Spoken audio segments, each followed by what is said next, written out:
Di Selat Sunda, tersembunyi sebuah legenda yang diselimuti abu dan darah. Kisah ini bukan sekadar bencana alam biasa, melainkan cerita tentang kiamat geologis yang mengubah garis pantai, membelah daratan, dan melepaskan suara yang didengar oleh separuh umat manusia di bumi. Inilah kisah Gunung Krakatau, salah satu peristiwa vulkanik paling meluluh lantakan dalam sejarah modern. Namun, untuk memahami teror tahun 1883, kita harus mundur jauh.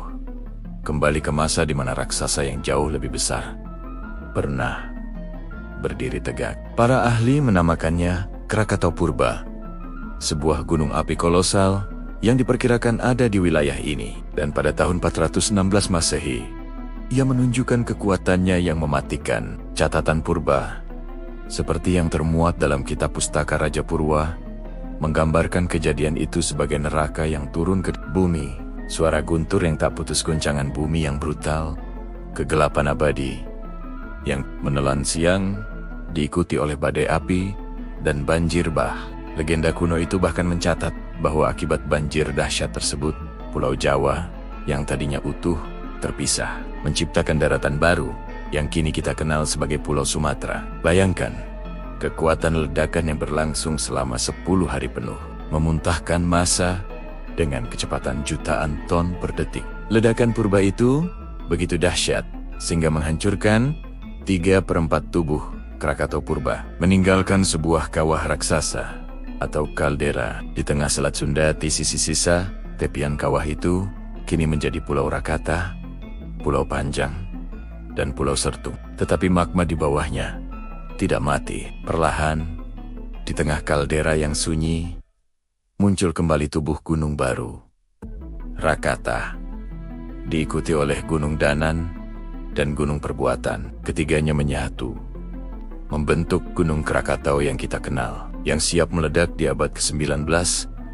Setelah 2 abad tidur dalam keheningan yang menyesatkan, Krakatau mulai batuk. Tanda-tanda awal muncul sepanjang tahun 1883 dalam bentuk ledikon-ledikon kecil dan gempa bumi yang terus-menerus. Ini adalah napas yang tertahan sebelum jeritan kengerian yang sesungguhnya dilepaskan. Puncak teror itu terjadi pada tanggal 26 dan 27 Agustus tahun 1883.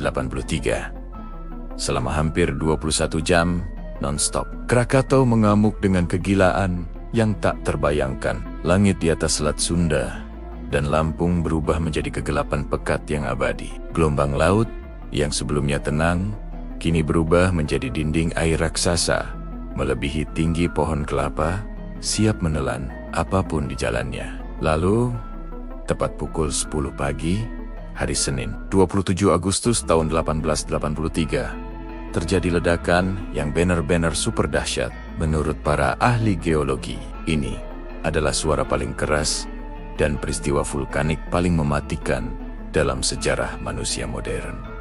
Suara ledakan itu melampaui batas pendengaran manusia. Ia memecahkan gendang telinga ribuan kilometer jauhnya. Suaranya terdengar hingga ke Alice Springs di Australia dan Pulau Rodrigues di dekat Afrika.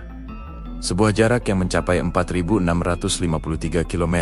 Seandainya Anda berada di Jakarta saat itu, suaranya akan setara dengan mendengar 1000 meriam ditembakkan tepat di sebelah telinga Anda. Gelombang tekanan udara yang dilepaskan mengitari bumi berkali-kali, mengganggu alat ukur di seluruh dunia. Daja, letaknya diperkirakan 30.000 kali lipat kekuatan bom atom yang diledakkan di Hiroshima dan Nagasaki. Krakatau melemparkan 18 km kubik batu apung dan abu vulkanik dengan semburan debu mencapai ketinggian 80 km ke atmosfer. Debu ini mengelilingi bumi, menyebabkan suhu global turun drastis selama bertahun-tahun, menciptakan pemandangan matahari terbenam yang keunguan dan menakutkan di seluruh dunia, bahkan sampai ke Eropa dan Amerika. Di pesisir Selat Sunda, kengerian terbesar adalah tsunami yang diciptakan oleh keruntuhan gunung itu sendiri. Gelombang raksasa setinggi puluhan meter menyapu 295 kampung, menghapus peradaban pantai dari Merak di Jawa hingga Cilamaya di Banten. Catatan resmi mencatat 36.417 orang tewas. Sebagian besar tersapu oleh keganasan ombak. Bahkan, di beberapa lokasi, gelombang panas dari awan piroklastik yang bergerak secepat kilat mendahului tsunami, memanggang para korban hidap-hidap sebelum air bah datang menelan mereka. Sebuah kapal perang Belanda, Barrow, yang sedang berlabuh di Teluk Lampung, terlempar hampir 3 km ke daratan dan mendarat di tengah hutan. Ketika kegilaan itu mereda, Krakatau telah menghilang. 3/4 tubuhnya lenyap, digantikan oleh cekungan laut yang luas. Dunia bernapas lega, mengira ancaman telah berakhir. Tetapi hanya 40 tahun kemudian, dari kawasan kaldera purba itu, dari kedalaman laut yang sama, muncul ancaman baru, anak Krakatau. Sejak kelahirannya pada tahun 1927, gunung api kecil ini telah tumbuh tanpa henti, sekitar setengah meter setiap bulan, atau 6 meter lebih tinggi setiap tahunnya. Kini, ia berdiri setinggi ratusan meter di atas permukaan laut. Sebuah pengingat yang mengerikan bahwa siklus kehancuran belum berakhir. Anak Krakatau sendiri sudah menunjukkan kekuatannya. Ingat tsunami yang menerjang Banten dan Lampung pada tahun 2018? Itu disebabkan oleh longsoran tubuh anak Krakatau. Para ahli geologi memperingatkan, ini bukan masalah apakah letusan besar akan terjadi lagi, tetapi kapan. Mereka memprediksi letusan skala besar berikutnya. Mungkin minimal 3 abad lagi. Mungkin setelah tahun 2325 Masehi. Namun, jika ini terjadi, dengan kepadatan populasi di sekitar Selat Sunda yang jauh lebih tinggi hari ini, potensi korbannya akan jauh lebih besar daripada kiamat 1883. Gunung yang tidur itu telah menunjukkan taringnya sekali, dan ia adalah mimpi buruk yang hanya menunggu waktu untuk bangun kembali.